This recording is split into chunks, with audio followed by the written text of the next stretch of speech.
So that would be one of the reasons. The other one is geopolitical strategic positioning. I know there's some here who oppose that. Every commander I've spoken to, without exception, is opposed to war. You don't go to war, you want to prevent war. But the way to do that in some countries is just to have overwhelming force. Now, I didn't make the rules. That's the way some countries operate. And I think we all have to understand that the only thing that's understood is overwhelming force. And that's the reason I think you need to be here at the point of the spear, the jumping off point for the Pacific Rim. I think that if you leave, there'll be a strong negative message that China and North Korea would hear.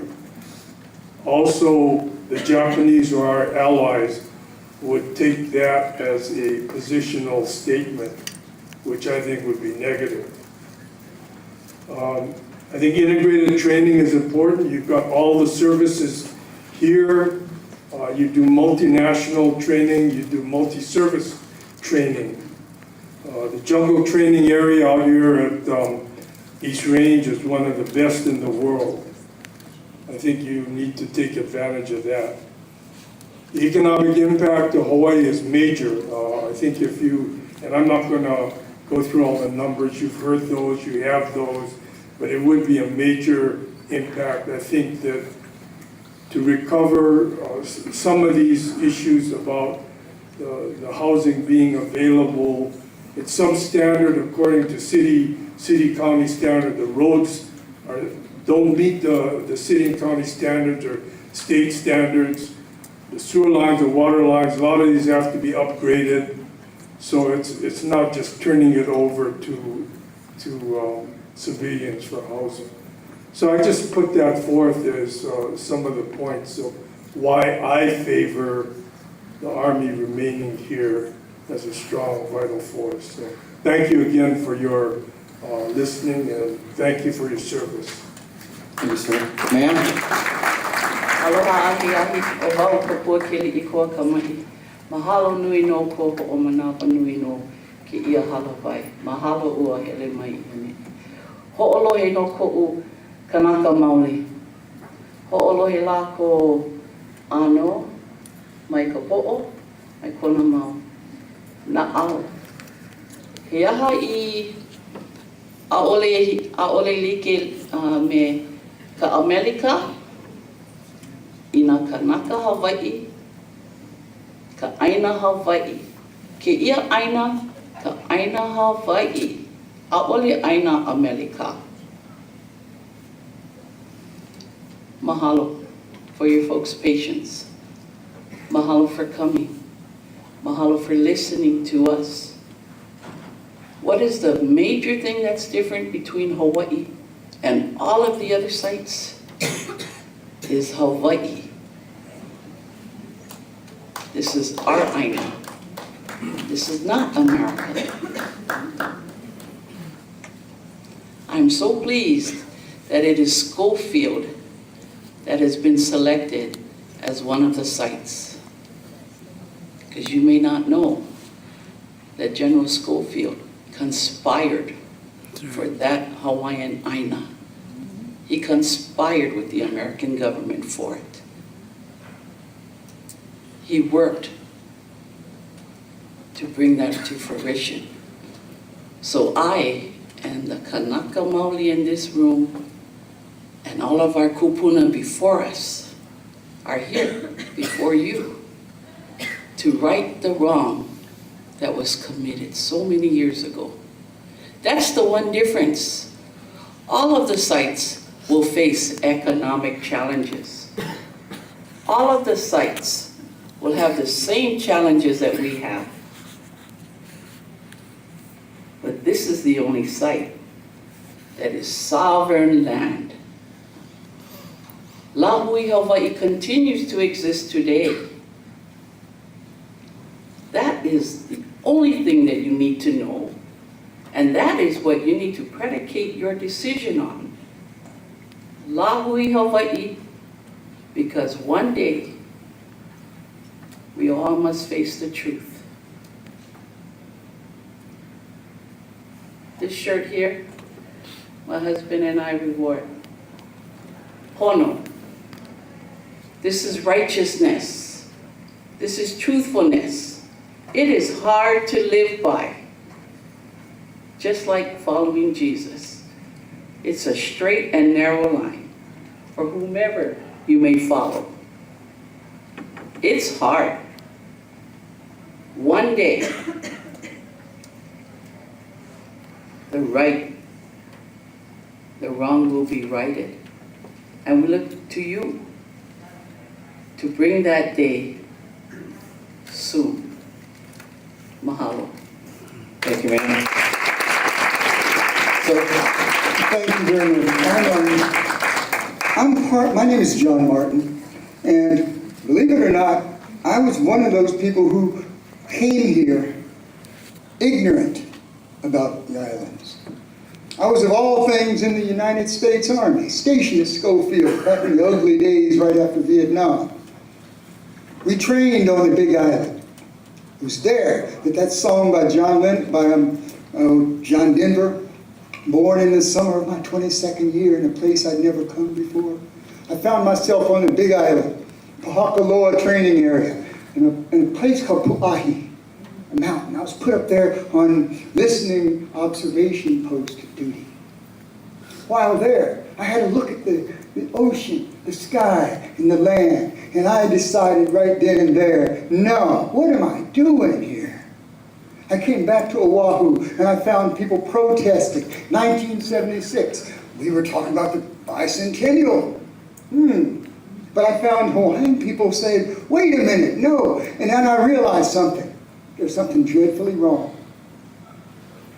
I discovered, reading in the scriptures of various religions, that it was better to be killed than to kill. And from that day forward, I refused to carry my rifle. You can make me carry it, but you can't make me shoot it. When you get back to the Pentagon, and take a look at the walls of some of the pictures of people there, you'll find one of my family members, Lieutenant General Robert Earl Gray, who was the commander of Fort Gordon. He and I used to have heated discussions. He always thought I was half crazy, until he came over here after he retired and understood why I had been here for so long, fighting for justice. You see, I lived off base. I lived up in Wahiawa Heights. And my neighbor was a Hawaiian guy who had been sitting around waiting to get on his homestead lands. Okay? And so we always had these big discussions. And I started to learn a lot from him and his family. And so I found myself welcome here. And so they asked me, where does your loyalty lie? My loyalty lies with the people and with the land. And you see, I wrote a song when I was trying to learn the Hawaiian language. Kikioka aina, children of our land. Listen closely, I hope you'll understand. Someday soon, this world will be in your hands. And that is the truth. May our children, may our young people live in a free Hawaii. It is time to deoccupy Hawaii. And for those who come here to enjoy our beaches, to enjoy everything here, need to decolonize their thinking, because as the lady said, this is not America. Aloha. Thank you, sir. Hello, hi, Kako. Good evening, Mr. McLaurin, Major General Flynn, and members of the committee. My name is Philip Kahui. I am Kanaka Maoli. I'm here tonight as a resident of Honolulu, Hawaii, and I'm also here as the president of Keaki Technologies, a Department of Defense services company with over 400 employees nationwide, over 200 of them here in the state of Hawaii, 30% of those Native Hawaiian.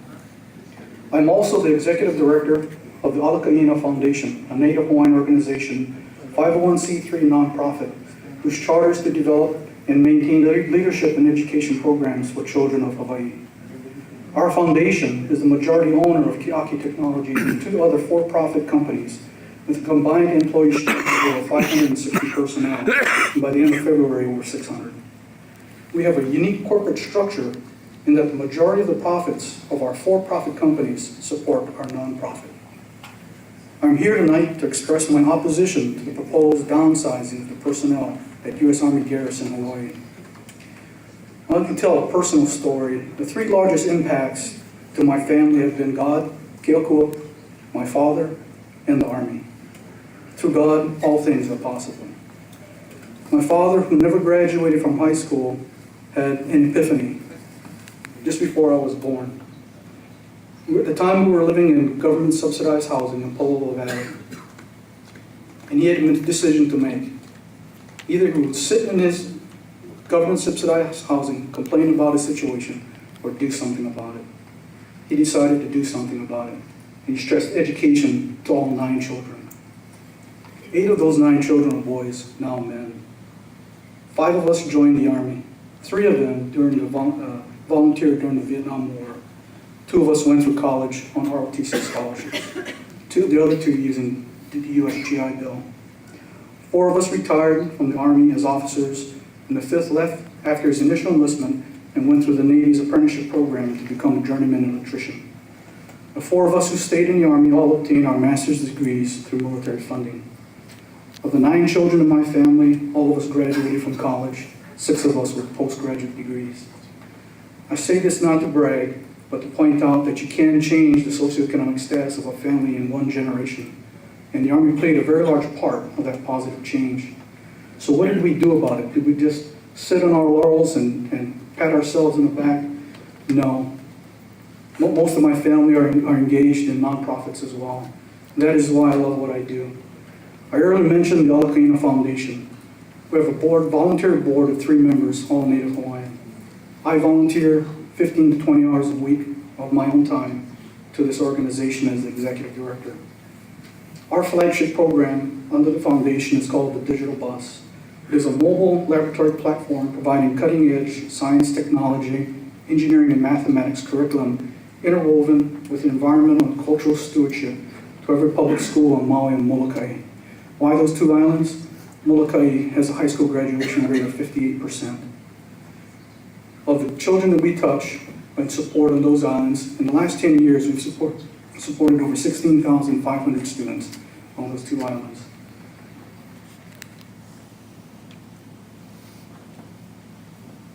I wanted to close by saying that Native Hawaiians have always assimilated as a host culture to thrive.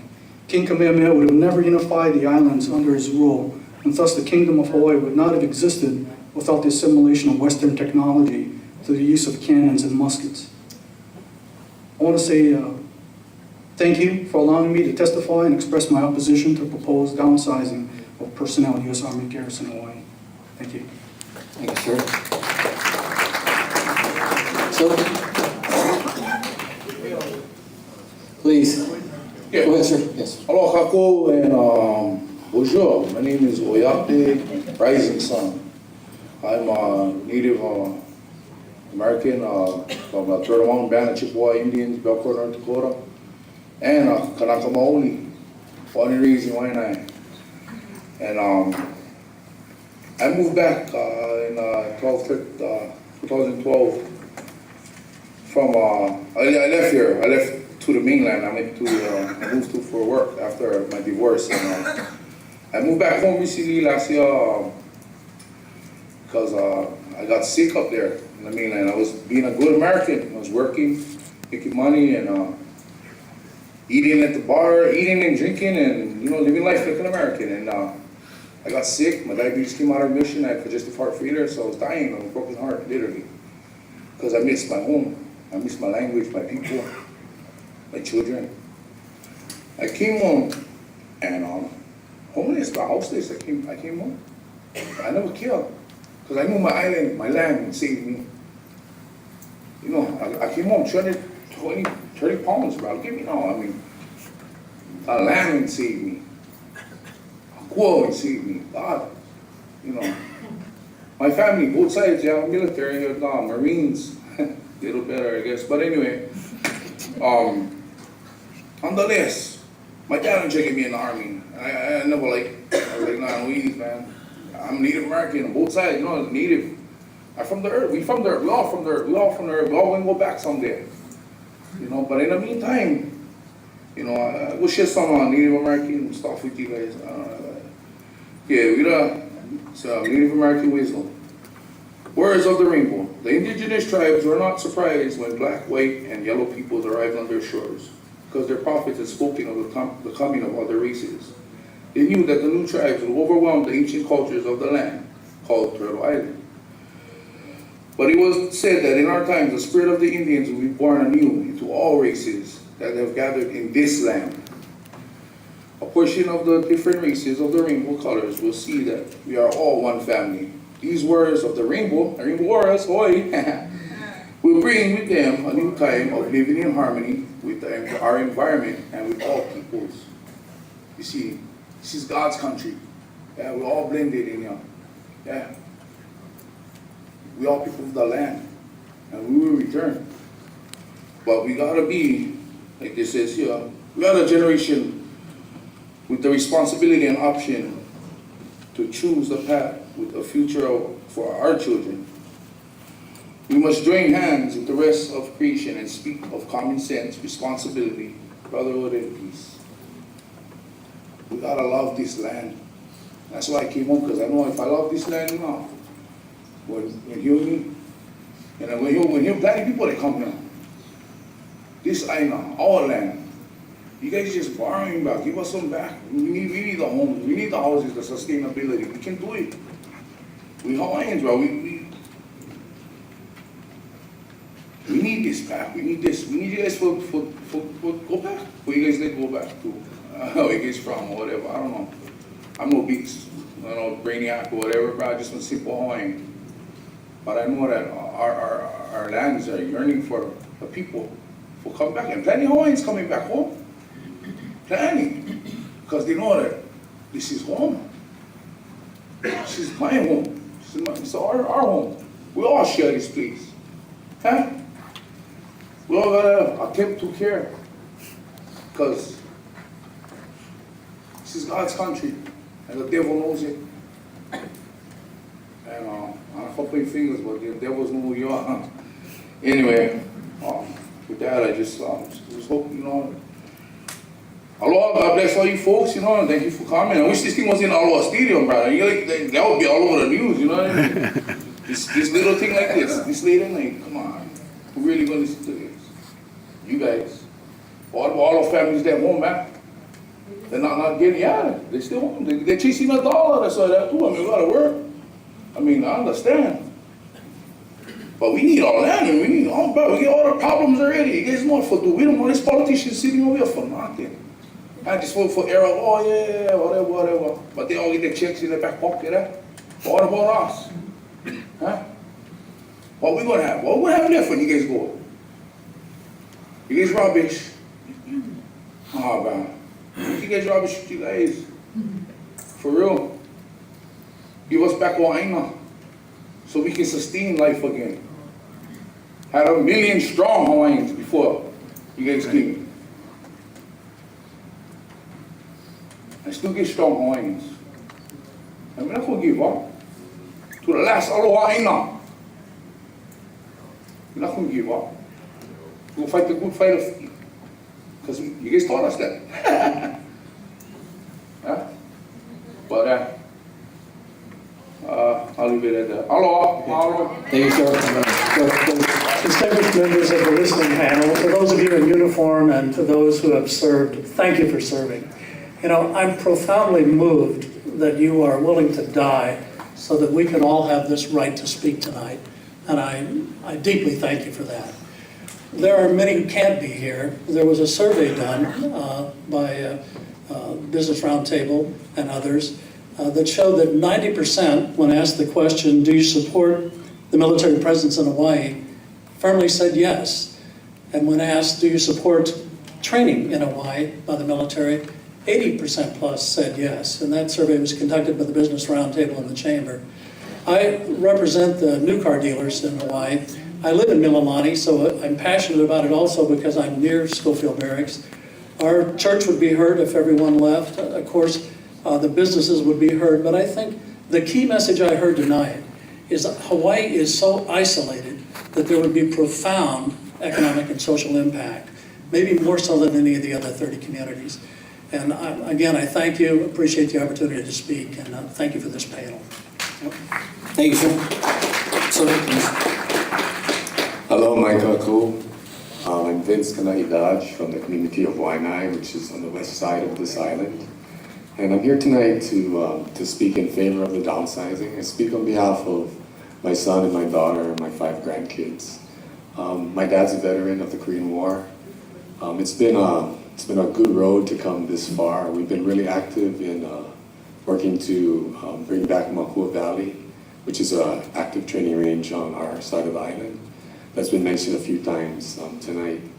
You know, maybe about 10 years ago, I came to the realization that for me, there is no us and them.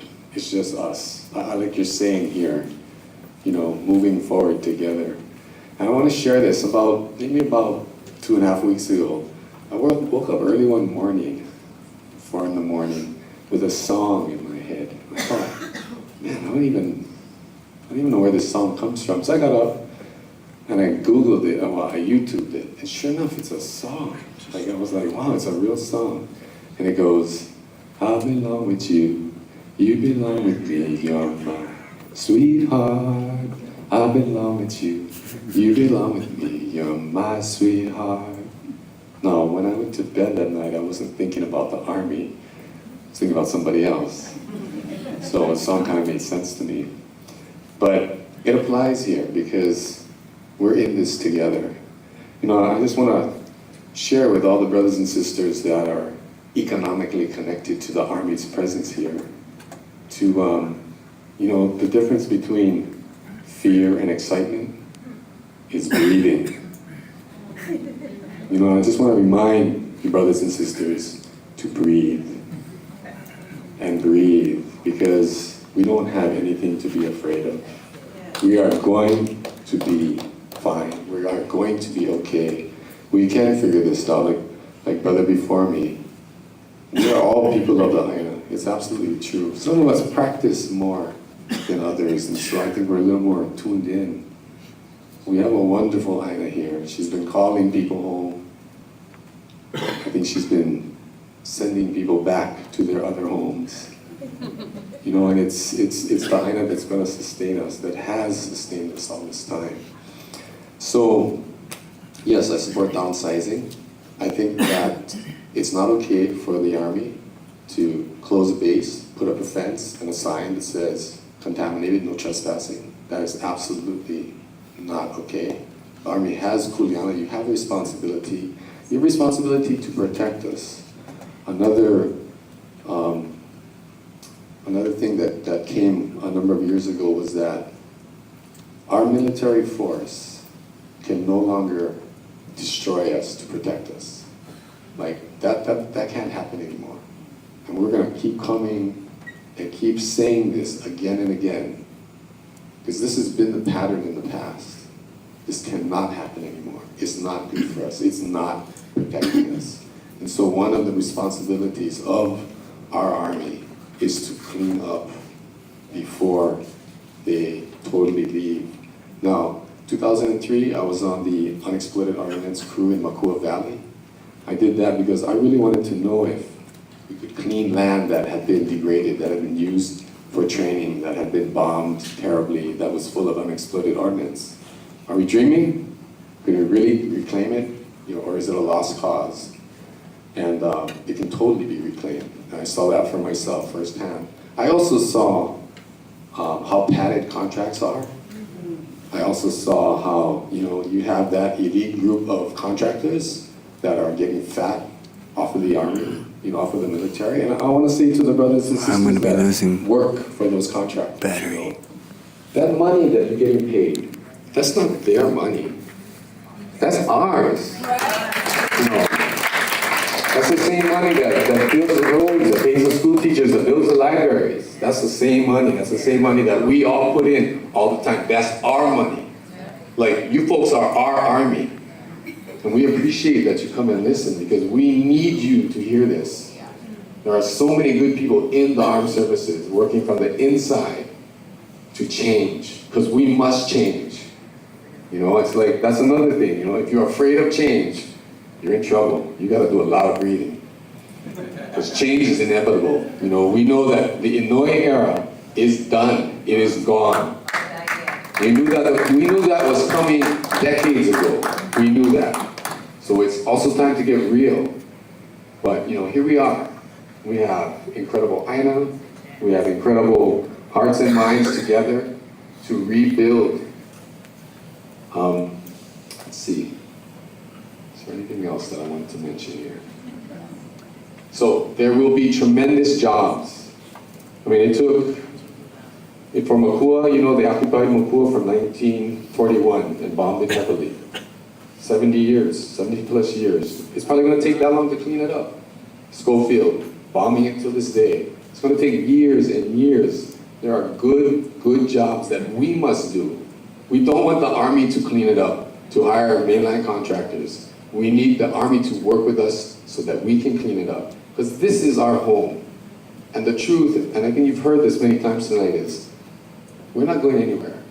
Our bones are going to be buried in this soil because this is our home. We love this place. We will clean it so that we can live here, so that our children can thrive here. So it's a very important piece, you know. Again, because of the history of putting up those fences and hanging those signs, no trespassing, contaminated. You folks are in positions of power. You must do everything possible to make sure that that does not happen, because that's not okay anymore. Mahalo. Thank you, sir.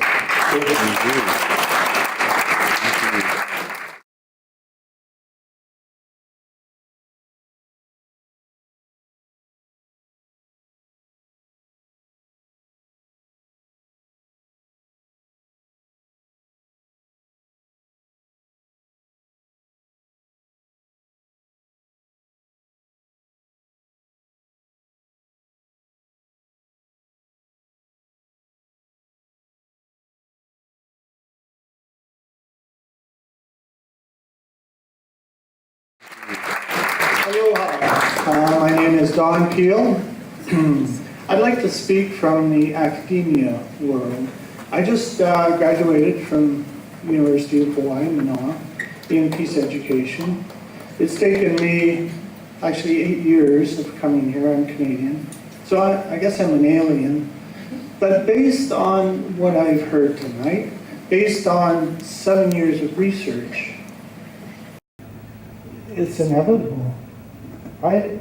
If you don't support downsizing, based on what you've heard the people say tonight, there's something wrong.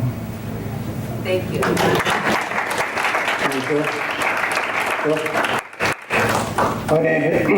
My name is Edward Richardson. I'm the former Adjutant General for the state of Hawaii. I retired in 2000, and I come from a family from Maui, the island of Maui, and I'm half Hawaiian. I probably have as much Hawaiian as anybody here. And I just want to say that I fully support the Army staying in Hawaii. I think the Army has been a good partner to the state. They've done a lot. I remember when we had Hurricane Iniki in 1992, you were there helping us on the island of Kauai and stayed with us all the way through. We would not have been able to handle that hurricane if it weren't for you. You do a lot of things for the community that we really appreciate.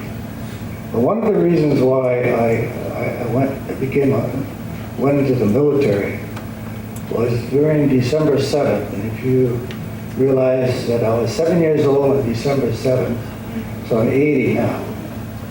I don't work for any contractor. I'm retired, and I'm here just because I feel that I need to support you. But during the Pearl Harbor attack, the whole state of Hawaii was worried that we were going to be invaded. And the Army came, they set up defenses, and they protected us. They protected us until the war was over. So I really want to say that I appreciate what you do. I appreciate the soldiers that have not come home from your division. They've given their lives for our country. And I hope everybody here appreciates that. So thank you very much. Thank you, sir. Sir? Mahalo for being here. My name is Doug Adams. I'm from Hawaii Island. Traveled here for this listening session. We've had some amazing testimony. I am, through my mother, a son of Hawaii. And through my over 20 years of service, I'm a son of America. It is with the service to America that I understand that Hawaii respects the values of the Army: duty and loyalty, sacrifice, and courage, personal courage.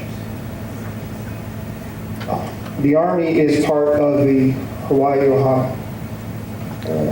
It sometimes is conflicted history, but is part of that Ohana, as all Ohanas have conflicted history.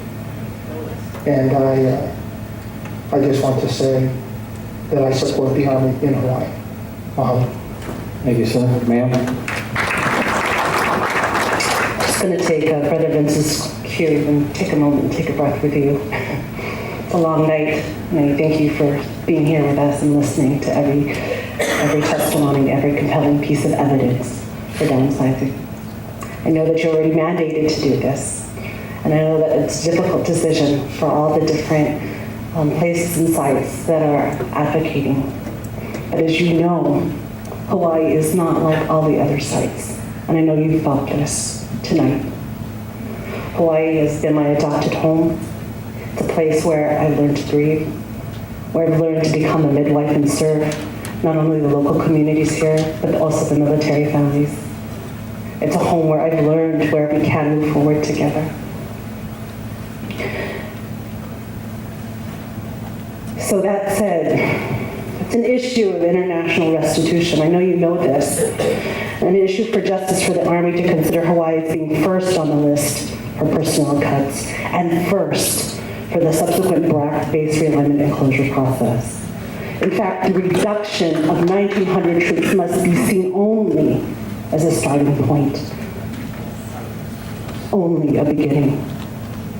In the words of Kathy Petrossi, the former mayor of Rantoul, Illinois, where the Chanute Air Force Base was closed in 1993, she said, "We have survived, and most of our citizens agree that we are better off today than prior to closure."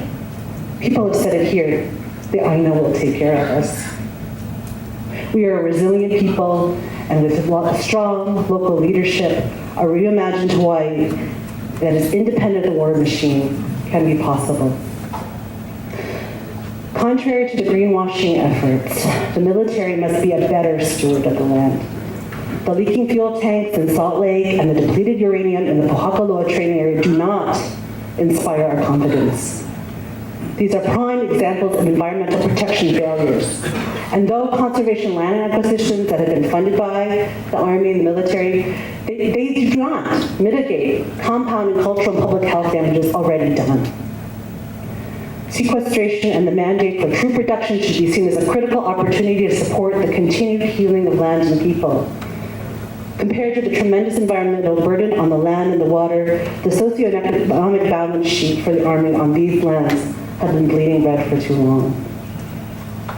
The cost has not only been shouldered here, but through the Pacific, where our youth's lives have been disproportionately fed the war machine.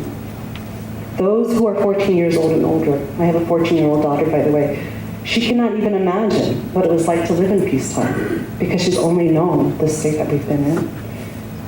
With utmost respect to the sacrifices made by extended families like mine and those in uniform, a troop reduction and return of the land to the Hawaiian people must be seen as the just answer. The time is now.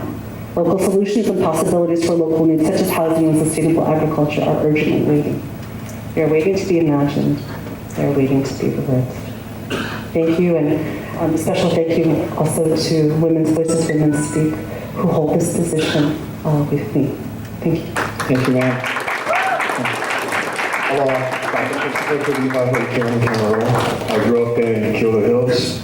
I guess Bellows was my backyard. I used to play there all the time. Gosh, so much has been said, but heroes. Supporting heroes. Gosh. Heroes defend those that can't defend themselves. You guys talk about honor, court is free. Where is it? As a GI, we were taught whenever you're issued something, you return it in the same or better condition than you got it in. How are you guys good stewards? I'm not saying it. You know, you guys come here, everybody, you know, every greed that is here that talks about you guys bringing money into the state, this isn't a state. This is a kingdom of Hawaii. And all you guys do is take out of it. You take our mana, you take our hearts, you take our children. Shoot. I gave up 10 years serving. Why? I thought I was going to get a GI Bill so that I I could pay for my own college and I wouldn't have to show my grades to my father. That's why I joined. See though, when I joined, it was like 1992. You guys were already going through a downsizing. We were entering, Desert Shield.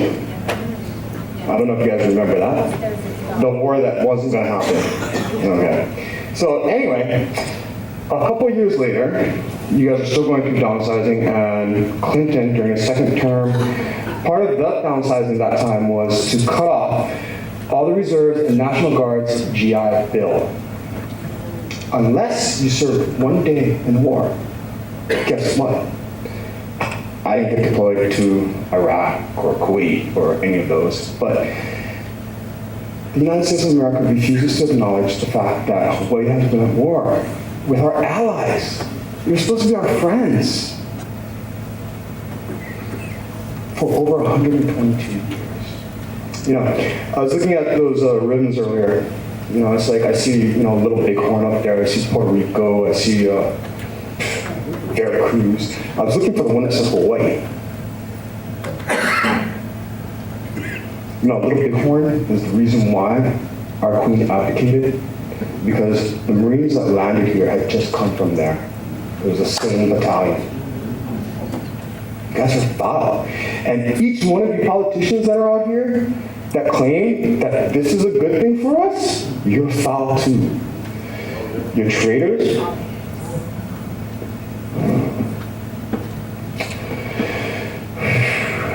I don't know, it's like, last time I checked, it's like traitors get killed.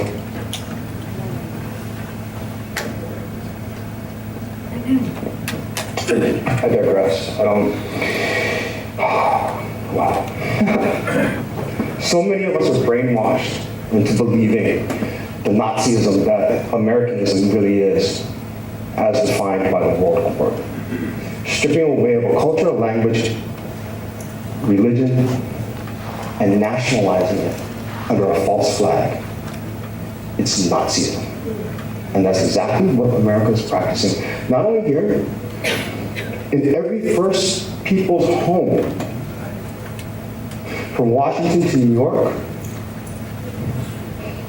Okinawa, Guam, Philippines, everywhere you guys touch. I can't wait till you guys leave here. It's not if, it's when. It's like, what do we need? What do we need? A Pinatubo, so that you guys just get on your planes and leave all your equipment here? Because also by laws of war, you guys leave all your equipment. It's ours. We paid for it multiple times. People are talking about oh yeah, they bring us money. Our registration for our cars are so high because they don't have to pay for it. Yes. Multiple cars. I guess. So I lost my Pontiac. It's like, my mom was a teacher at Mohapu. It's like, oh my gosh, those kids, being transient and moved around the country all the time. They bring down the average over here, and then they're stuck with our kids, which bring our kids down because we have to slow down to teach them. Hawaii had a 95% literacy rate in less than 5 years. back when we started teaching English. Why? It's not because we're stupid. It's because we're intelligent. We have been here for thousands of years before your civilization even existed. We will do better. We have done better. We operate on honor. We do what is right. That is how we have become strong, brave, and fearless. That's why so many of us make great soldiers, great officers. Like, every time the military comes home or comes here, the murder rates go up, rape rates go up, domestic violence goes up. I don't want to live next to you guys. You guys can't even control it at Annapolis, West Point, or any other of your facilities.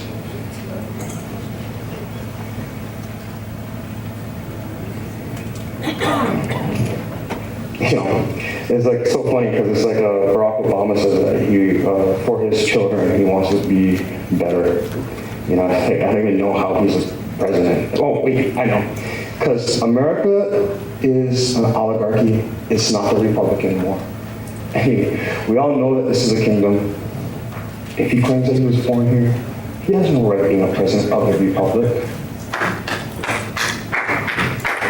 So, I can't wait for you guys to go. I don't know why you guys are here. I mean, even this place, the Rusi and this place, lent to you guys by the whole Kalamoku family. For a short period of time, you guys turned it into a retreat. Now, where our queen's grandparents were buried, a private retreat, not even for enlisted, for officers only. So, a hero? There's none in this room. Not in uniform anyway. I would like to offer you my sincere aloha because I would like you to be Hona. Aloha. Thank you, sir. Sir? Hello, I'm in Hawaii. Please do not downsize. I speak on behalf of the 75 families that work at the Inn at Schofield Barracks. We at the Inn are very privileged to serve those families and service members. And on a personal note, I've always been very appreciative of what the Army has brought, diversity and tolerance culturally to the islands. Thank you very much. Thank you for your service. Thank you, sir. Sir? Good evening. My name is Gil Tam. I'm a graduate of Kamehameha Schools. My brother, Leighton Sue, we were a year apart. But we were given the gift of education by a princess who wanted us to be young men and women and productive in society. And I look around, and the diversity of Hawaii and the diversity of thought, we have it. And I had the opportunity, I went to the military academy at West Point, and I'm proud of that. That's a gift of education as well. And I had the opportunity to serve 7 years, but I wanted to come home. I wanted my children to know their grandparents, their great-grandparents. I wanted them to understand and know what it was like for me to grow up in Hawaii. We are a melting pot. My grandchildren are Chinese, Hawaiian, Korean. When I went to Kamehameha schools, I looked around and we were all Hawaiians. For all of us who went away, we had to assimilate. We had to understand that my neighbor may be from somewhere else.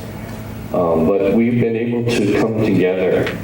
And even with our princess wanting us to be young men and women and very productive, we have to recognize the diversity. We have to recognize the thought and the spectrum.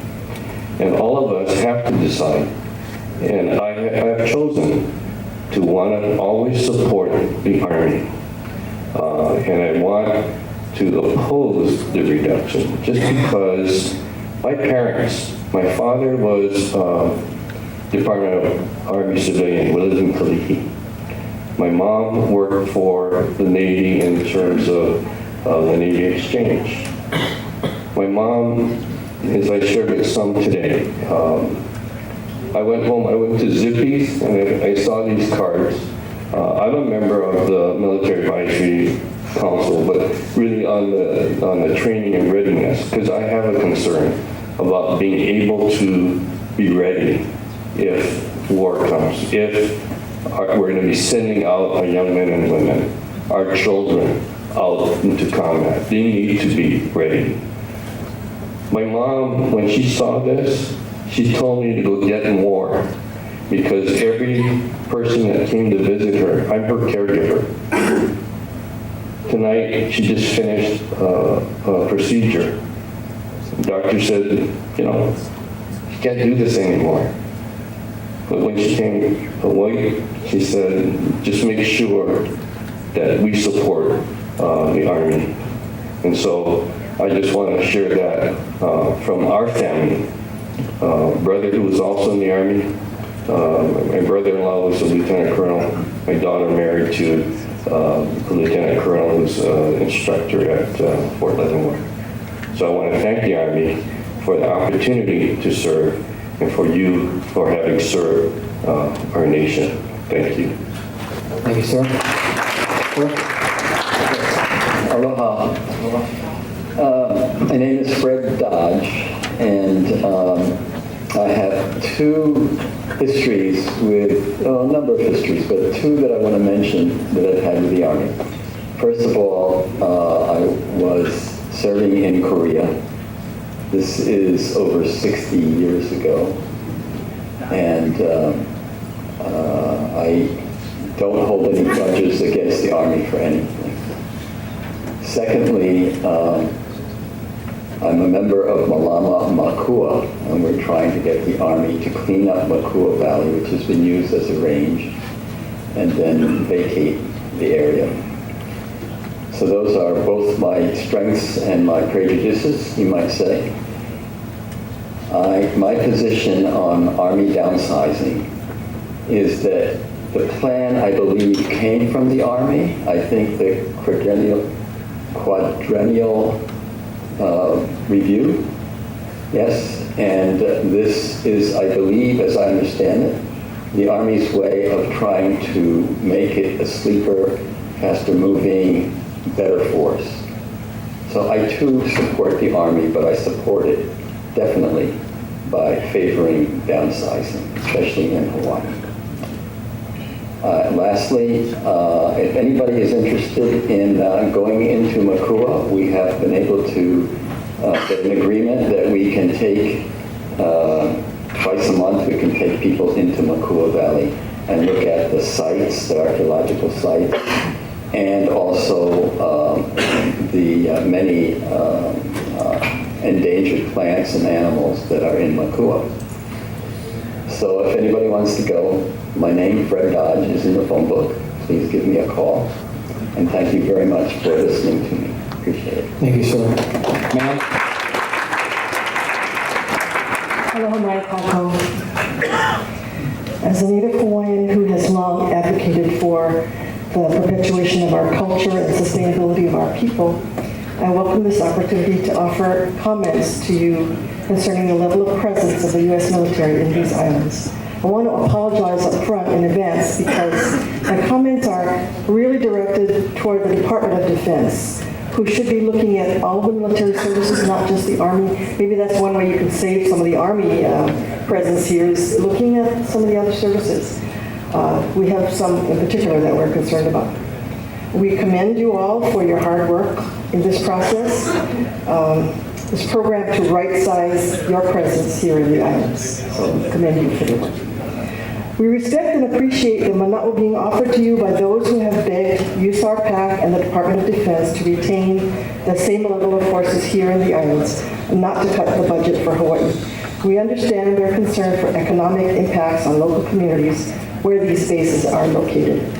While we wish to continue positive relations with the U.S. Department of Defense, however, we would like to point out to you why it may be time for a very serious analysis of your presence here in the islands, and here are some reasons why.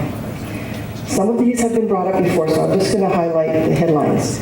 The U.S. participation in the illegal overthrow of the Hawaiian Kingdom through the deployment of U.S. Marines in 1893.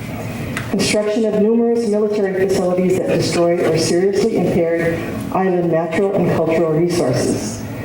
Failure of the U.S. Department of Defense to monitor and or replace fuel tanks and fuel lines at Red Hill and elsewhere in the Hawaiian Islands. We're talking about fuel lines, they go for miles from Wahiawa all the way down to Pearl Harbor, and nobody's checking to see if they're leaking. Construction of Defense Highway H3, which was justified as a defense highway and resulted in the destruction of pristine forests in Halava Valley and hundreds of sacred sites and burials in various areas through which the highway runs. The negative impact of training over Kaneohe Bay upon our cultural and natural resources and practices. Now, our Hawaiian organization tried to hold a cultural retreat there recently, and we asked them to suspend the flights for a couple of days because there's lots of noise. They fly right over the island in Kaneohe Bay that we were meeting at. We asked them to hold it off for a couple of days, and they turned us down, so we were really disappointed. They weren't being a good neighbor. They weren't working out of respect for our people and our practices. The military buildup here enlarges the bullseye that our islands have become, making us a much bigger target for those who would attack what they would consider to be the U.S. That is probably why we were attacked in 1941, because we had so much military here. Last of all, I would like to say that my three uncles, Uncle George, Uncle Charlie, Uncle Clarence, all worked at Pearl Harbor shipyard, and they all died from cancers resulting from their jobs at the shipyard. So we kind of lost them. And we wish to bring to your attention, if you have not yet already reviewed it, the U.S. Department of Defense Instruction Number 471003, Consultation Policy with Native Hawaiian Organizations, issued October 25, 2011, which requires you to consult with Native Hawaiians when proposing any undertaking that may affect the property or place of traditional, religious, and or cultural importance to a Native Hawaiian organization, and among other activities.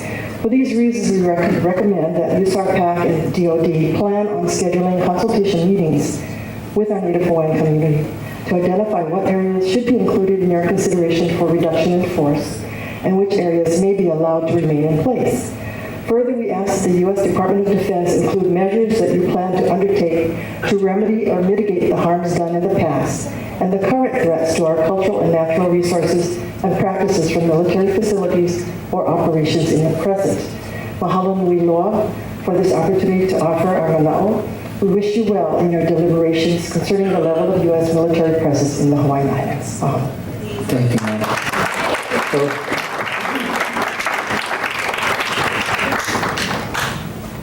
My name is Philip Blackman. This is certainly an emotional evening as well as being informative. A lot of technical issues are going to be confronted. Not all of them are laid out easily for us to offer any advice, but I'm confident that you have the mechanism and the chart that will make that a good decision process. I would like to say that I would like to see the term "you guys" be complimentary, and that it is your land, it's my land, it's our land. For all the people here, going back to Prince Kajihiro when he invited 200,000 Japanese to improve the economy of the Hawaiian Islands for everyone that was living here. Not all of those individuals wanted to leave, and their offsprings are excellent contributors to what Hawaii is today. We have that from regions all over. I think when we talk about Army and Army presence, I hope that you realize that for many people, it's not an Army we're looking at a lot of sharp individuals, a lot of patriotic individuals. We're looking at our fellow Americans. And this land is their land, and this land is our land. Thank you for all. Thank you, sir. Ma'am? Aloha mai kākou. My name is Aloha Rocky Kalahiva. First of all, I'd like to say that I wasn't going to speak at all, but to speak to everybody else, I'll make it short and do a short synopsis of what I want to say because they said you are the people that I'm supposed to say it to. First of all, my grandson is stationed in Texas. He's in the Army. My niece is a captain in Germany. I have 2 nieces and then another nephew stationed on in Texas. So I support the military in a way. The downsizing in Hawaiʻi, I support that also. Let me tell you, my great-grandmother was a Hawaiʻi chiefess, Ko Mokomoko Heia, from Heia, the Ahapua of Heia, which is a land division where your Mokapu, my niece station is. I have to tell you this is because being a traditional practitioner from the Ahapua of Heia, we still do Hawaiian practices, and one of them is our makahiki. An experience I had a few years ago going to a makahiki on Mokapu is we have a ceremony there. They allow Hawaiians to live there. Well, when I was going into the base yard, evidently the person in charge went home and didn't have the papers there. So I had my grandchildren with all our food, big pots of food. I waited 3 hours there at the gate. The bathroom doesn't open, wouldn't open it for us. I was kind of disappointed, so we put our food out there and fed the kids. Although I had the potluck for everybody, everybody put together. What I'm telling you this is because the very next morning, my son had to go to a hazmat class, so I left early in the morning. They called that the mud bog, and they were just saluting people right in, without even stopping. You know how I feel that it was criminal to all people. It was injustice. The people from Haiti we welcome people. And my father and his brothers took the military on the hilltops of the Ko'olau to have the first Omega station built here in Hawaii. Today, I belong to many organizations pertaining to Ahapua, and we have been designated the first out of 28 Sentinel District in Hawaii. And I'm saying this because we're trying to restore and save our resources when we have a fish pond, Upia fish pond, that the Marines are using for mud bogs. How many times we approached them, let us try and restore that. They look at us, you know, it's disgraceful how they treat our people. It's not what's happened last week, 30 years ago, it's happening now. So I'm asking you to look into this. Last week we went for a culture retreat on Coconut Island. We asked them to please, 2 days, we were doing our protocol. We had practitioners on the island. They went up to 2 o'clock in the morning. We can't even hear it. I live directly across the base Marine Corps Station. My family's been in the same Ahapua for over 200 years. My great-grandson gets up in the middle of the night, the jets are so loud. It's disrespectful. Quit at a certain time. Quit at 9 o'clock. Don't go to 11, 12 o'clock, even 2 o'clock in the morning. My grandchildren go to school. If we respect you, we expect the same kind of respect back. That's all we're asking. Please look into that. Mahalo.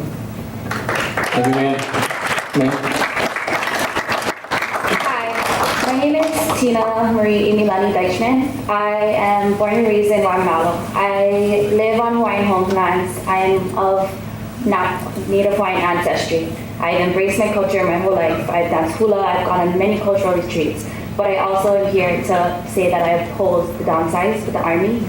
I strongly believe that we need to keep them here for multiple reasons, which have been discussed all night, and I don't want to extend this any longer because you guys have bared with us for hours and hours, and I really appreciate you spending your time to hear us out and give us a chance to speak up for ourselves.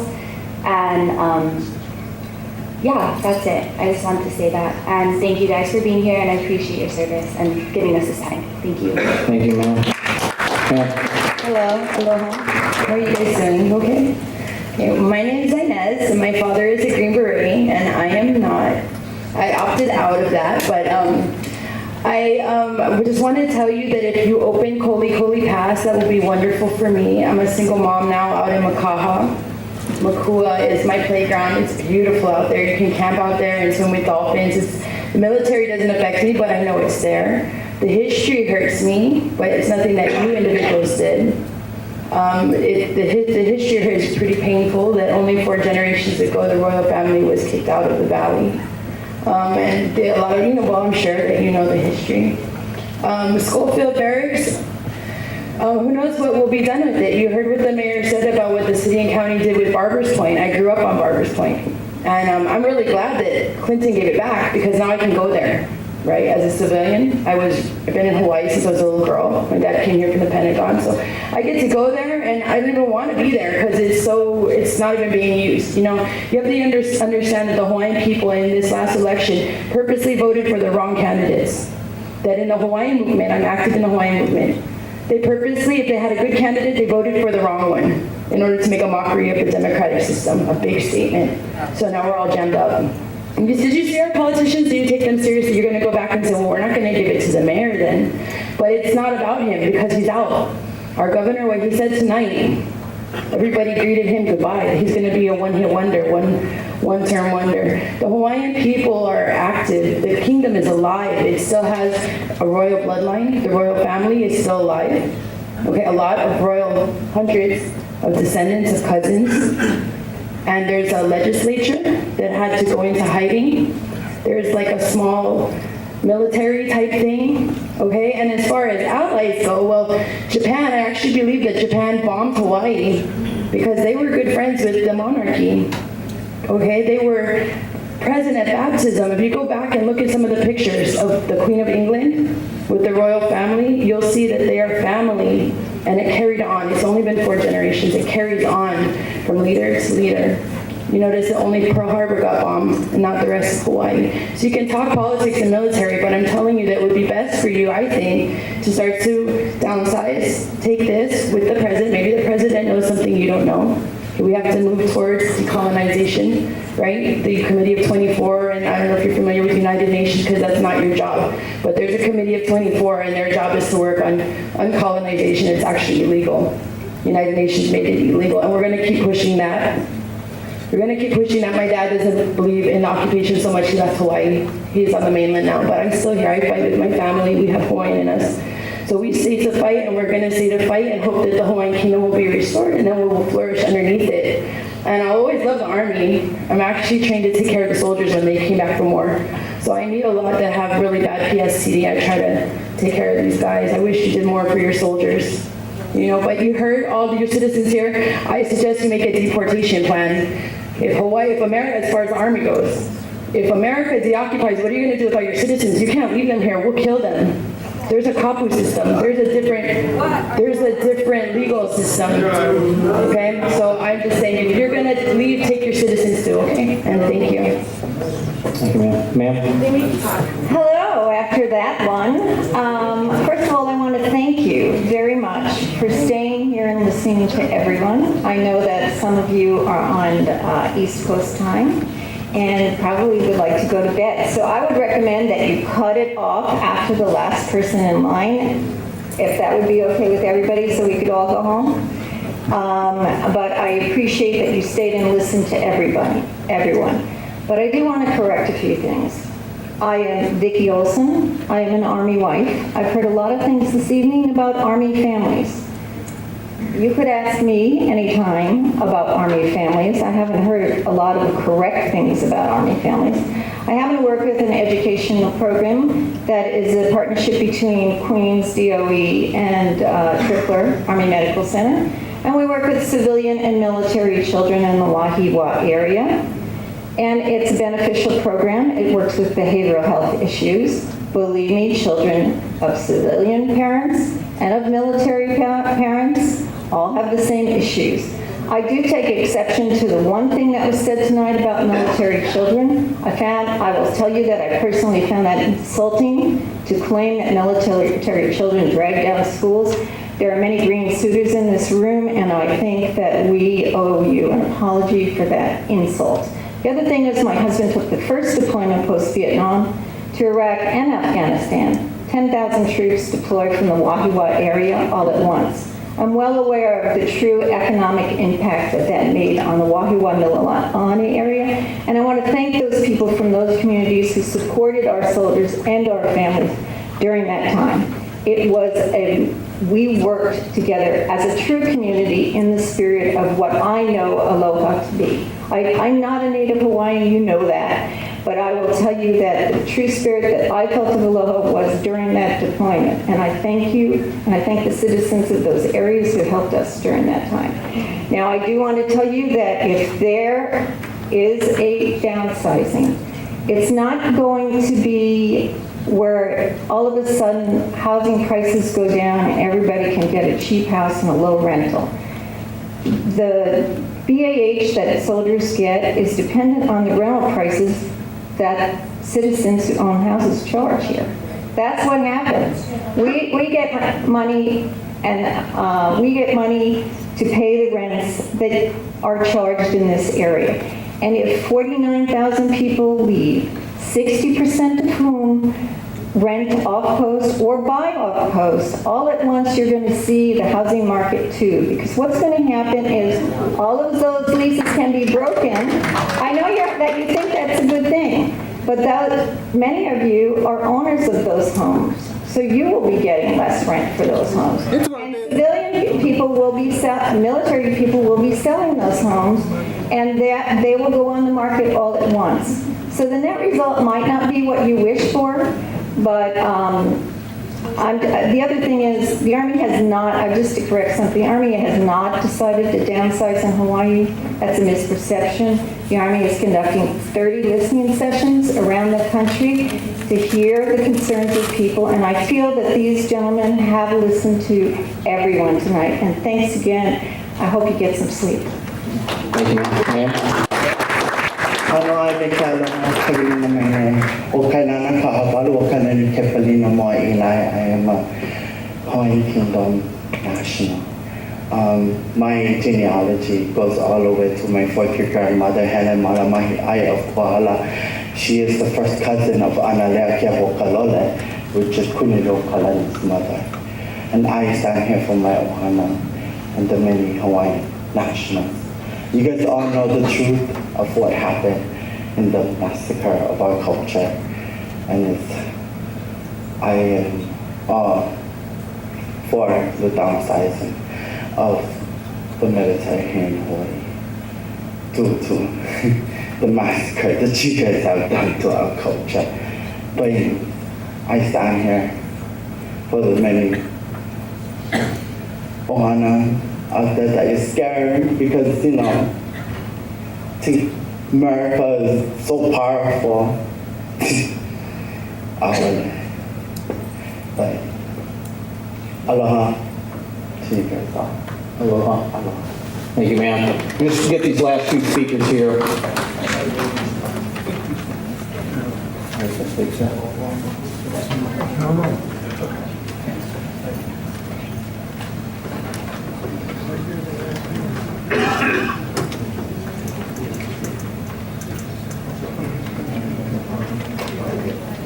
Neo ko kavelina e kaku no yaku. Ele ku no o kami ele moi no o kanaroa. Ele lani no o ku. Ele honua no o lono. Ua lae ua ai lako I luna o kahila. O hewa maui au honua a lama o paoi. Na au makua o kapo na au makua o ke ao. Na kapuna kapoi kahiko kapoi ano punui mana. He ulalelo I ano ka ulala. E kuka awe I na kapo o kukane loko, no ka mea aloha, no hoi kako, I alako I na ka pakao. Mahalo ako, o vai oe na vai oe. Ki pono a me ho o io, pule paolele. Nana I ke kumo, io lako. A petition to ask for permission. To the north for Kane, to the south for Kanaloa, to the east for Ku, to the west for Lono. They broke an agreement, law, and kapu. They deliberately trespassed upon our sacred land. To fail to recognize descendants from remote time, be careful, lest it be disastrous to you. A warning not to break a kapu. To those seen and unseen from the dark dim past, to those seen and unseen from contemporary time, to our ancestors, to the people of old, to the people now, and to all of you who are gathered here tonight. A calling appeal, a sacred thing is this, an unblemished bloodline from remote time. The highest genealogy of them all is sent from the gods. To guard the kapu of Kukaniloko because we love them for all time. This, a petition to recognize our traditional comprehension. Who are you? Whose child are you? A prayer of faith to verify the truth and to know it's right and just. When the life force of an ali'i was to enter this earthly realm, this our paradise, all work ceased. This most solemn occasion released from the people the energy factor, or mana, that transcends from the aina. Prayer emanated throughout the land. What was welling up in the hearts and minds of Hawaiʻi was that the gods, yes, the gods, would send a child of character, strength, vision, possessing the mental acumen, moral rectitude, imbued from on high, to lead our people, our nation, toward a life filled with peace and prosperity. Look to the source, for the universe shall provide. In closing, surviving 236 years of foreign interpolation, we stand on the 39,560 signatures of Hui Aloha Aina, Hui Kalai Aina, Aha Kukaniloko Kuamana, and petition the return of our national lands throughout the Hawaiian archipelago. E ku'upa'a ma a hiki e ke kanaka, Hawaii Hopeloa. No ke ea o ko kako aina aloha.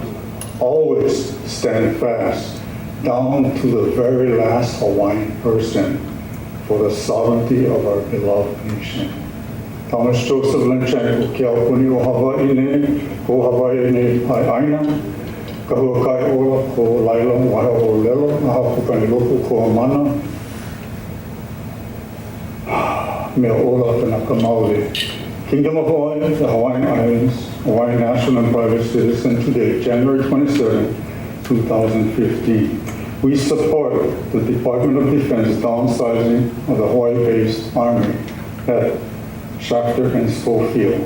Although Paupele Paumana, should I fail to tell the truth, may I be consumed by the fires of Pele and eaten by the shock of Kamoho Ali. Mahalo. We just have time for one more speaker. Thank you very much. Mr. McLaren, thanks a lot for being here.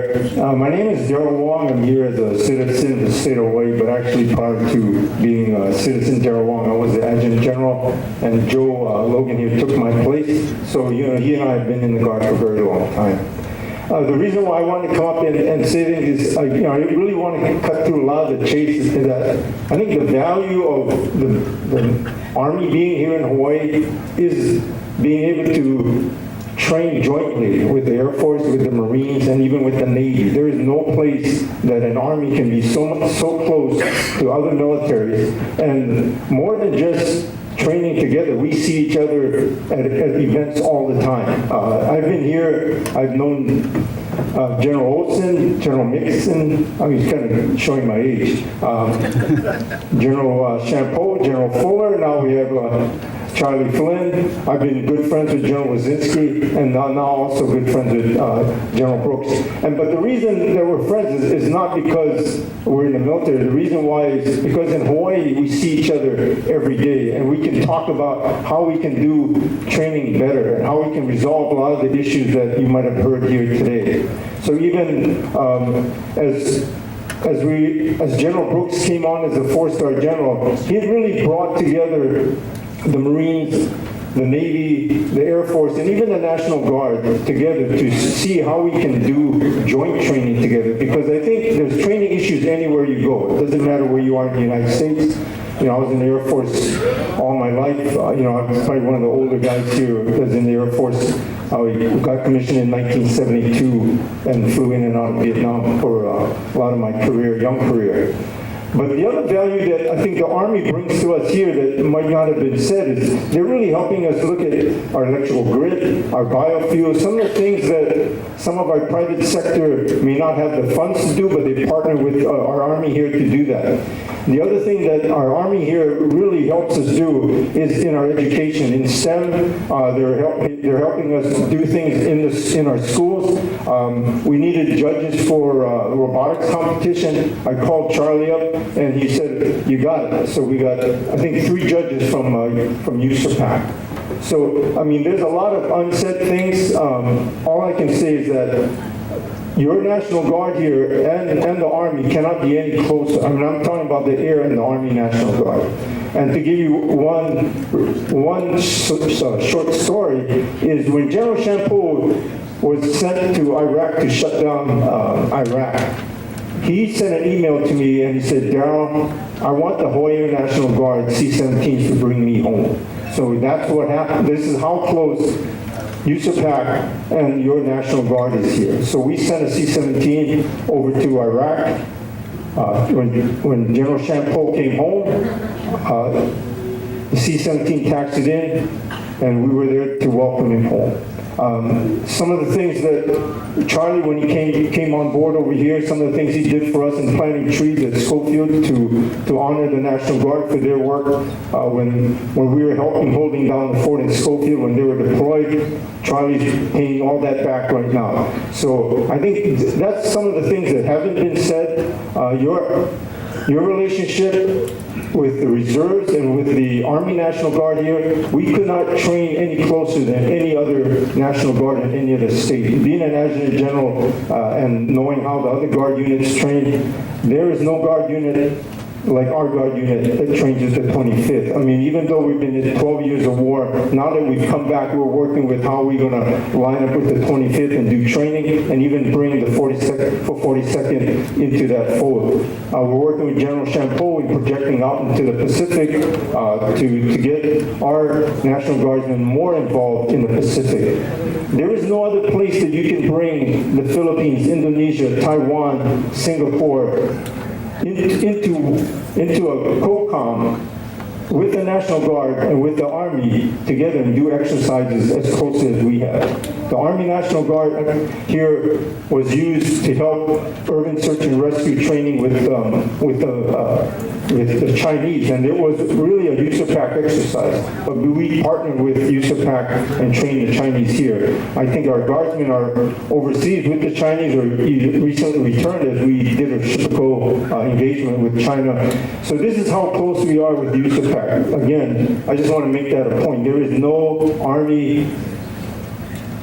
an Army Guard unit and even Air Guard unit that is as close to their Army as you have here in Hawaii. And I think a lot of the issues that we've talked about are good issues. I think some of the issues can be resolved. I think General Brooks has been tremendous in trying to address a lot of these things. But again, I think any place that you have your Army, you're going to have some shortfalls in your training. But I think there is no place like Hawaii where you can train jointly and even probably experiment in how you can train jointly together with the Marines, the Army, the Air Force, the Navy, and even with your Air and Army National Guard. So again, thanks a lot for staying this long. And Charlie, thanks a lot for being such a good friend. And thanks a lot for helping our community as much as USAPAC does. Thank you, sir. Thank you for your comments tonight and your courtesy. I really greatly appreciate everyone's comments this evening. Please let me turn the floor over to... You invited us here, and you're not going to let us talk. Please. Okay. Last two, though. Okay? One, you got two more. Two more. Go ahead, sir. Hello? Yeah. Aloha. Thank you, by the way. Thank you. Two more. I got a lot to say, but I'm going to try and condense it. 30 seconds, so that's not even that much. I stayed here for 5 hours waiting. Thank you for being here and listening to us. I appreciate all your time and energy, so it's awesome to hear everybody. But nobody wants to recognize the big white elephant in the room. There was a peaceful, neutral country that America pointed their guns at. And it was my queen. She was a beloved person. She was full of aloha. And she said, oh, wait, let's talk about it. She didn't even want us to even fight with you guys. She said, wait, let's talk about it. So to make the right that we know as Hawaiians is that you guys was the one that pointed a gun at a peaceful, neutral country. Can we make that right first and see where we can go? You know, because I would love to say to Mo Kapu, if you understand the word, Mo Kapu, it's a very sacred place for our people. It's the beginning of Adam and Eve. They talk about it in the Kumulipo. So these are things that you guys are not aware of. You guys will pull out 1,500 sets of my kupuna iwi, just making a plane that flies every day in what MP said, for hours and hours, screaming. And it's like, what is the insanity of it all? Is that, can we not be peaceful, neutral countries that can talk to each other instead of killing each other? I even have a better idea. How about we put all of nation leaders in one room, give them all M16 machine guns, and let them shoot it out. And whoever comes out, will follow him, which is a crazy idea. But mahalo for just listening, and just to make it right, please do the right thing. It's go where you belong, where you feel safe, and I think we'll figure it out. Thank you. Sir. Okay, good evening. I want to thank you for staying, although you did invite us here. So I want to make it very clear. So it's improper for you to invite people to come and then turn them away. So as quickly as I can make this,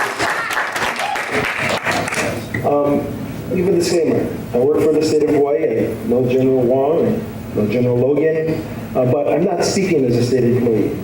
I'm speaking as an individual. And I'm going to bring, as some of the other speakers did earlier, I'm going to bring somebody with me from the past. And it's important that I bring somebody with me from the past, because what's not happening here is true dialogue. Okay? So Uncle Ivanhoe Naivi, who was born and raised in Makua Valley, the dialogue that was given to him and his father John Naivi and his sister Auntie Caroline Naivi was the pointy end of an M116 or M1 rifle by U.S. Army soldiers who told them that they had an hour to pack up all of their belongings in Makua Valley and leave. But 6 years after the war, you can come back. So at age 16, Uncle Ivanhoe, having gone through that experience, and one of his friends lied about their ages, joined the U.S. Army in hopes of going to war so that they could finish the war much quicker, so that the 6 months after the war, Makua would come back and they would be able to go back and live where he grew up. Uncle Ivanhoe died without having that ability. The only way he could come back to Makua was we dug a 6-foot hole in the ground in Makua graveyard, and he came back. I say that because what we have here is we have a lack of dialogue. I'm going to say a few more things. So earlier someone asked, and please pay attention, because I listened to everything that you guys said earlier. I listened. So please listen. Hawaii, you asked a question earlier. What makes Hawaii different from any other place where you're talking about downsizing, right-sizing, whatever word you want to use, okay? Hawaii is like no place else on earth. You guys know that. Everybody knows that. We are the extinction capital of the world, okay? Part of being extinction capital of the world is because of the presence here and because of the fires that are done by training. So let's recognize that so we can have true dialogue, okay? Real dialogue means we talk about the 25th Infantry in terms of real things. So General Flynn, you go to the Pentagon and you ask them for more money for the striker force. That's not going to happen. So why aren't we talking about real things, real dialogue? Why don't we talk about something that's reasonable? Why don't we talk about transforming the striker BCTs back to the light infantry that they were? Less impact on Hawaii, you give up some training lands, we give up some civilian lands. We have dialogue. We work towards eventually solving a problem. Getting rid of the strikers in Hawaii is the only reasonable thing to do. It'll cut your maintenance costs, it'll cut your fuel costs, it'll cut the training acreage that's required, it'll reduce the training related fires, resulting in improved protections for endangered species and cultural sites. It'll result in the return of lands for use in cultural purposes and civilian purposes. That's what the real dialogue should be. It shouldn't be about the Chamber of Commerce making it all about jobs. It should be about what's best for all of us, right? The real solution, and nobody's mentioned it tonight, and unfortunately because nobody's mentioned it tonight, there's no dialogue about what's really potentially going to happen in Hawaii. So Stryker's not going to be here. We assume that you're going to announce that, or somebody in the Pentagon is going to announce that the 25th is going to transform into a light infantry unit. Then we can have the real discussion about how to downsize or right size or whatever the case may be. Okay? So I want to place it squarely in your lap, sir, because you're the one that's going to the Pentagon and arguing for an additional budget. If the 25th Infantry Division and the personnel at Fort Schefter is lost, it will be because of the unwillingness of the Chamber of Commerce and the Army to have meaningful dialogue with community. And its insistence on keeping Stryker units here and an unrealistic desire to return to training in Makua. And so I thank you for allowing me to say that. And I do hope you let a few other folks speak. But the key to resolving some of the issues that we face today is real dialogue. Not making up stories about how the sky is falling, how everybody in Waihawa is going to lose businesses. Let's be real. Let's talk about what's realistic, okay? So thank you very much, everyone. Aloha, thank you very much for your time for letting us speak. I'm Kahuriki from the Moku of Kolapoko area on the other side of the island. I do work with RAB, Restoration Advisory Board, and we're still trying to clean up Waikani. We have 3 areas in Bellows we're still trying to clean. We have Manawili. It's right now it's a residential area, but they're finding the ordinances. The place is pretty much littered with ordinances. So I think what we really need to do is clean our land. I am a mahiai too. I also clean. I'm a farmer, so I grow kalo. I feed my own family. I do not go to your stores. Everything I pretty much do is self-sufficient. I think what we really need to look at is that that this land is still all in a rodeo title. It was never transferred to, everything is less than a rodeo. So nobody owns land military, nobody owns land. It's all under a rodeo title. And also, when I work with the federal government, the state, or OHA, anything that I do with them, on the very bottom is a clause, and it says, subject to the right of the native tenants. So you folks need to define that, because that's what we need to have the dialogue with those tenants. So like I said, we still have a lot to do, and I am for downsizing, but I do love everybody, and thank you guys for your time and for the speech.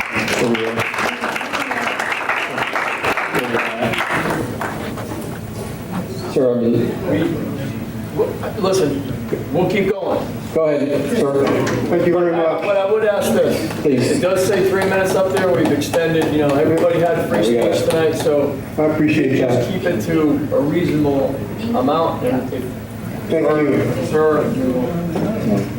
Well, welcome, Mr. McLaren, and our military leaders. Thank you very much. My name is Victor Flint. I'm here representing the Flint family from the Leeward Coast. My only son is fixing the roads tonight, and my youngest son is pulling duty in the reserve. So I'm here representing. We support the Army staying in Hawaii. And as a retired battalion fire chief, I know as emergency responders that the Army is an integral part of our national defense. And I feel at this time, I know at this time, that if the Army was to leave, it would break that chain of support. Army, Navy, Air Force, Marines. We need the Army here as part of the total package. And I also know that the Army and the military in general are good stewards of the land and water, because there's a big difference of how things are done nowadays as compared to years ago. And I also see the military specifically the Army, working hard to right the wrongs, to clean up some of the messes, a lot of the messes from the past. So I appreciate that. And I also appreciate that you coming here and listening to everybody. As diverse as we are, we're still all in the same canoe. So thank you very, very much for being here. Thank you. Aloha again. Thank you very much. My father came in 1944. He was an immigrant to the United States, came to fight the war ended, married my mother. What I didn't hear mentioned tonight was, and you get drifts of this, that something is not right in Hawaii.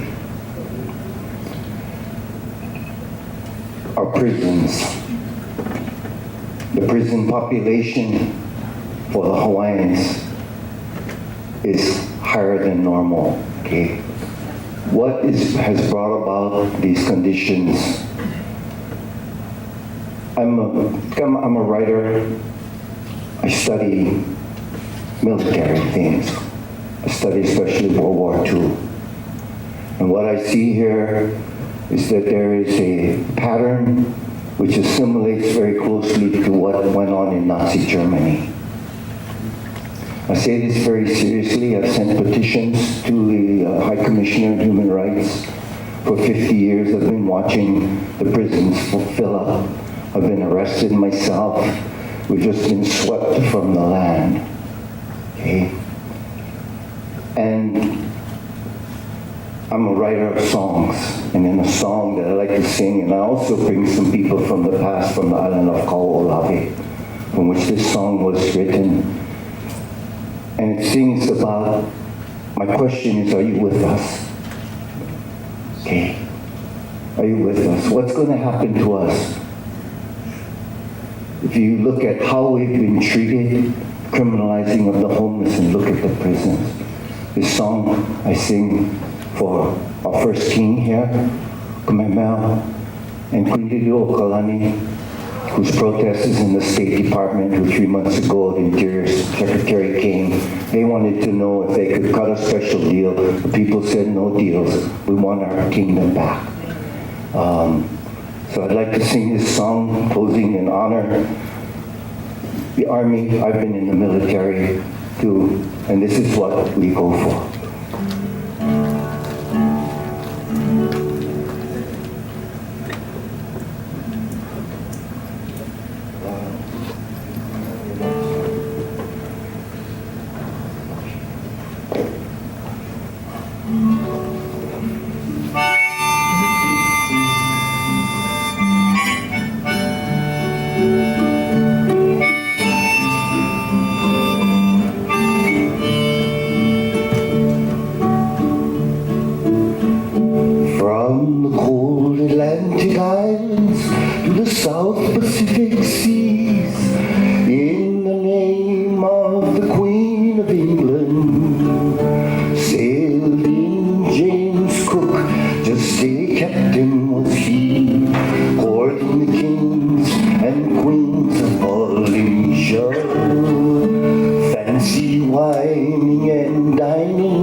our queen into a dungeon. But like a preacher from her tower, she told her people stronger and wrote a song for all the world to sing. Aloha oi from far across the sea, from a king and queen and standing army. So it's given me some justice, my religion ain't adjusting, and we must be running out of time to live. And it's paved me a road back so I can take my knapsack and live this life the way it ought to be. Not in a museum like some old antiquity. I'm heading back to the beach and grass shack by the sea, in the name of the king and the queen and standing army.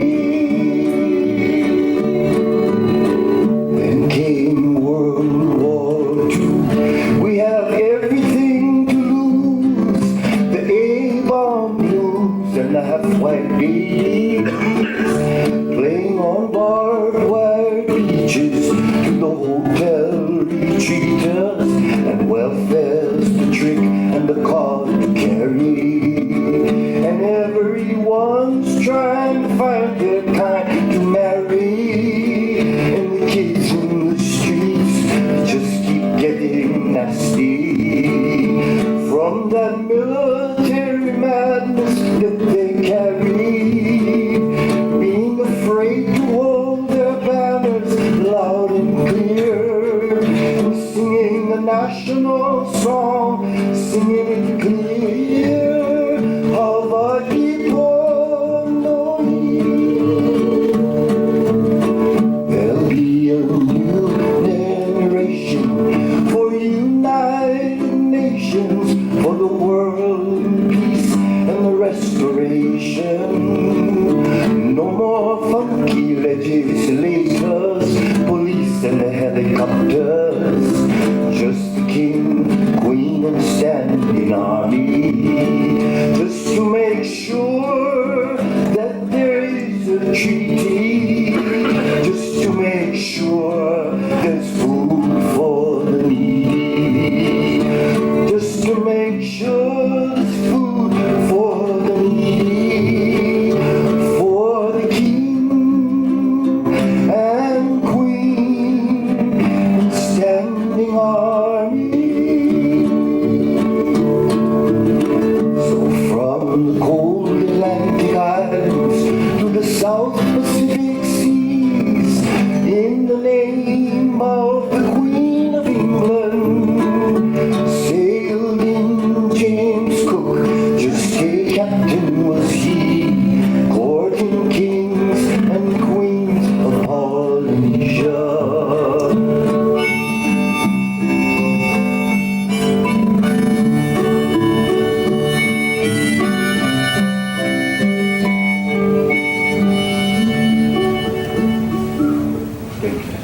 Hey, sir.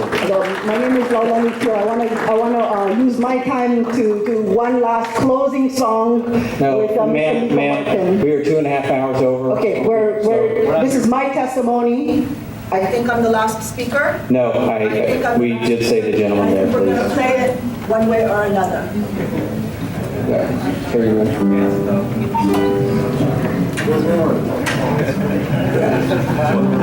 Sir, General Flynn, closer. Well, thank you very much.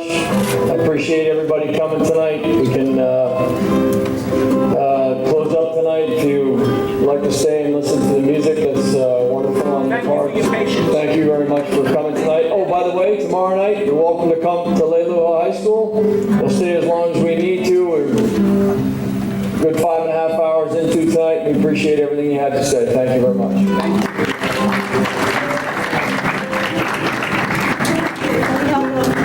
Can we have a white light? Is this a light?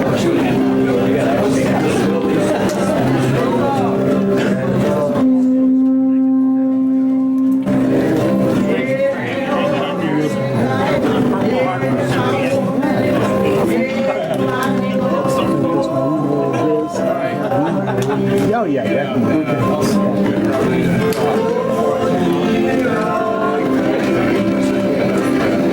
good job, Colonel.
music. I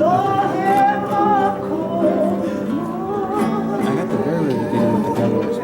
Okay. I'm so angry with him.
camera still on? Are y'all packing it up? Yeah, we're packing it up. It is still on, but we're packing it up.